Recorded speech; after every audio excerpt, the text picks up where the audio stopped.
In writing today, your learning objective is to imitate model sentences. So let's tune in to our learning objective to see what this really means. To imitate, this word here, is another word for copy. Model sentences are sentences that are already written. Okay, so you're going to be given some sentences and you are going to have to copy the structure of those sentences.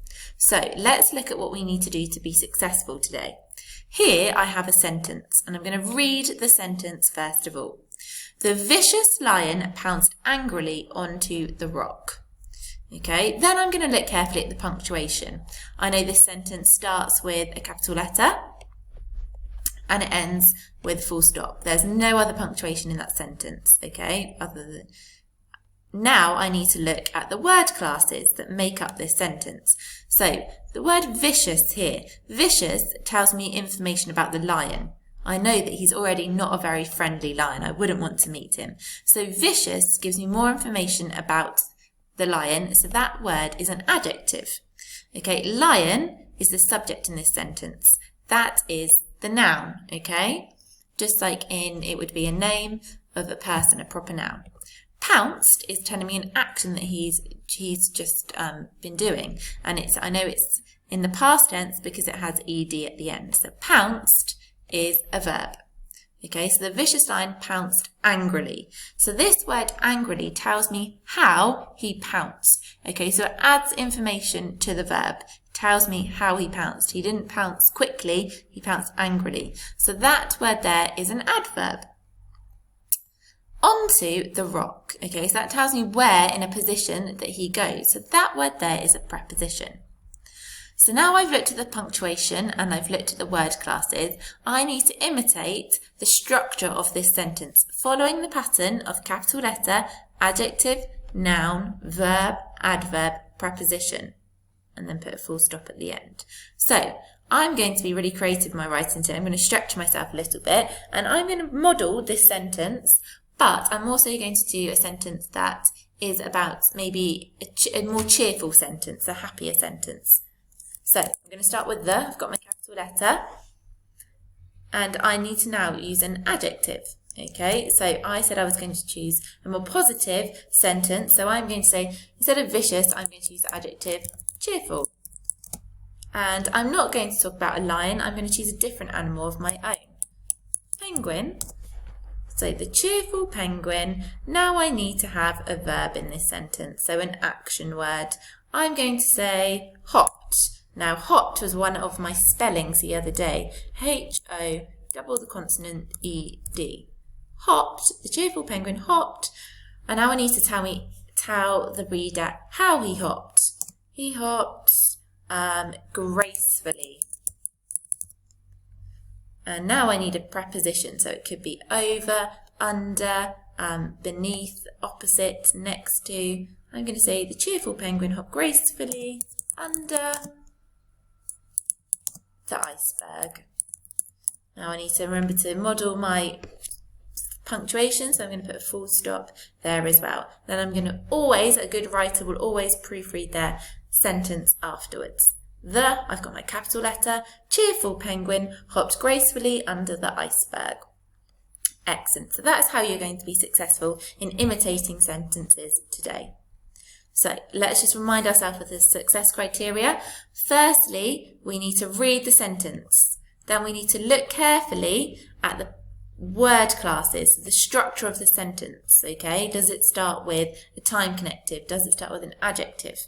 Then we look carefully at the punctuation used. Can you see an exclamation mark? Can you see speech marks? Can you see colons in that sentence, okay? And then you follow the structure of the sentence to write your own. If you want to challenge yourself in your learning today, just like I just showed you, you can change some of the adjectives or you can change the adverbs into other similar words, okay? You don't always just have to use the same adverb. Right, today you're going to be imitating sentences from our explanation text all about paint. Let's look at one of our sentences from that text. It's certainly true that paint has the power to change things. So, let's look at the structure of this sentence. I already know from the punctuation, it starts with a capital letter, ends with a full stop. There's no other punctuation in there that I would need to imitate.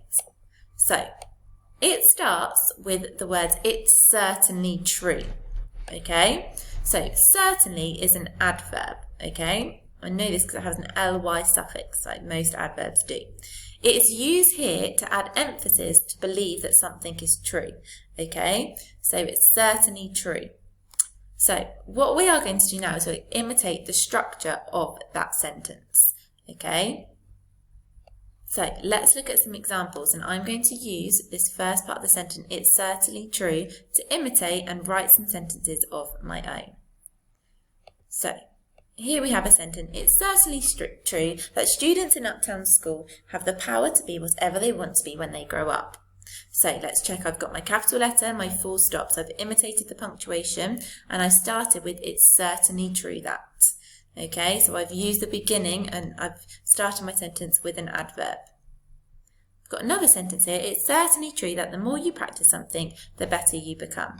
So there I've imitated my sentence and I've started with it's certainly true. It's certainly true that chocolate is my favourite flavour of ice cream. So those are 3 sentences that all start with an adverb, okay, that you will be successful at writing. If you want to challenge yourself in your learning today, try and use a different adverb to start your sentence. So once you understand the word class, you can choose some other adverbs and you could look on Word Hippo for some of these words. So you could start with it's definitely true, or it's absolutely true that, or it's unquestionably true that. Okay, so if you want to challenge yourself, choose different adverbs or different nouns, different verbs and different adverbs in your sentence to make it more your own. So your task today is to read the sentences in the grid below. I'm going to show you on the next page. Look carefully at the special feature of that sentence that is written in blue next to it. Write your own sentence using that special feature. Then you need to upload your learning to Seesaw. So here you're going to have this sheet here, this learning sheet. You'll have a sentence in the box. In the box next to it in blue will tell you the special feature in that sentence. So if we read the sentence here, we can paint cars, bicycles, planes and trains. The special feature in this sentence is the fact there's a colon used. So we're looking at the punctuation. So that means you would need to imitate the structure of this sentence by writing your own sentence with a colon before a list. Okay, so it could be, you could start with maybe I can go to the shop and buy, colon, and then you write a list. But you must write your own sentence that has a colon before a list. Okay, here we have a sentence, have you ever stopped to think what paint is or how it works? So could you start your sentence with have you ever stopped to think? Okay, and the key here is that you are writing a question. So the punctuation on the end needs to be a question mark. Some of the words I've highlighted are words that you could change if you want to challenge yourself. So for example, in this question here, it starts with a conjunction, okay, subordinating conjunction at the beginning of the sentence. So there are many different types of paint. Okay, so could you start your sentence if you want to challenge yourself with a different subordinating conjunction like until or if, and you get to choose the sentence that you would like to write about. You don't have to write about paint, it can be about any subject that you would like to, as long as you copy the structure of the sentence. Okay, I can't wait to read some of your sentences. This learning sheet will be on the task sheet that I upload, okay? So make sure you look on there because there are 5 sentences that you need to imitate, okay? If you want to challenge yourself, you could even do more than one, or you could write some more sentences imitated maybe from a book, okay? If you're reading a really good book at the moment and you spotted a really exciting sentence, you could imitate that as well, okay? Challenge yourself. This should take you about 40 minutes.